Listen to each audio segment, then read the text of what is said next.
ஆண்டவர் இயேசுவின் நாமத்தில் உங்களை வாழ்த்துகிறேன். எபிரேயர் 13ஆம் அதிகாரம் 15ஆம் வசனம். ஆகையால் அவருடைய நாமத்தை துதிக்கும் உதடுகளின் கனியாகிய ஸ்தோத்திர பலியை அவர் மூலமாக எப்போதும் தேவனுக்கு செலுத்த கடவோம்.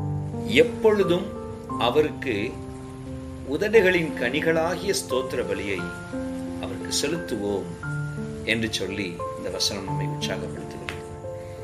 அவர் துதிக்கப்படத்தக்கவர். அவர் நாமத்தை அறிந்தவர்கள் அவரை துதித்துக் கொண்டிருப்பார்கள். ஆண்டவர் இயேசு மூலமாக தேவனுக்கு எப்பொழுதும் துதிகளை செலுத்தும்படி நாம் தேவனால் தெரிந்து கொள்ளப்பட்டிருக்கிறோம்.